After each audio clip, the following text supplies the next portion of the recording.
Hello mga loves! Good morning, good morning! Andito na naman ako ngayon sa part-time job ko. Before tayo mag-adventure mga loves, please subscribe and share to my video.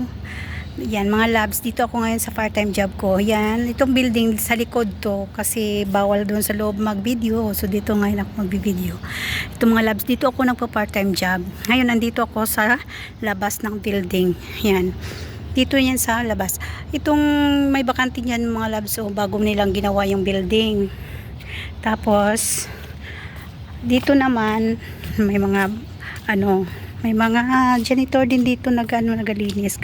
Kaya medyo malinis yan. Itong building naman dito mga loves sa harapan, ito ay ang mag-aarat siya dati. Dati wala pa itong mga division na dyan.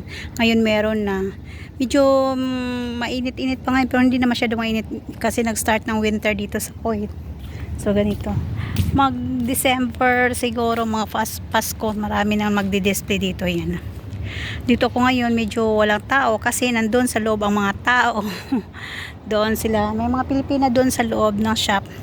Kaya dito muna ako mag-adventure sa inyo sa labas. Ipapakita ko sa inyo kung ano ang labas dito. Yan. Dati pag mag-arat kami dito dyan na area dito. Pero ngayon wala kasi inaano pa nila, renovate pa nila. Dito ang area namin. Diyan naman sa pinto na bukas. Yan, dyan ako papasok mamaya. Yan.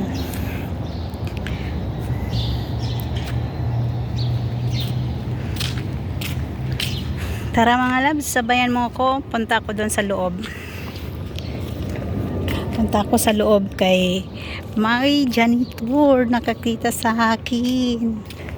Ito mga loves, ito yung area ko na ginatrabaho na part-time job ko dito. Magaganda ang mga sila dito. Ayan.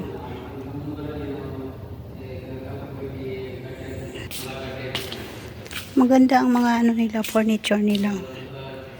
Tingnan nyo. Yan. Yan mga loves ito, mga nila. Ang ganda ng area. Pwede kayo dito mamili. Pero maganda dito ang lovebird. May lovebird sila, dalawang lovebird. Yan siya, maganda siya. Hello, good morning lovebird. Yan siya. So, dito muna mga loves. Bye! Back to work na naman si Julissa. Bye!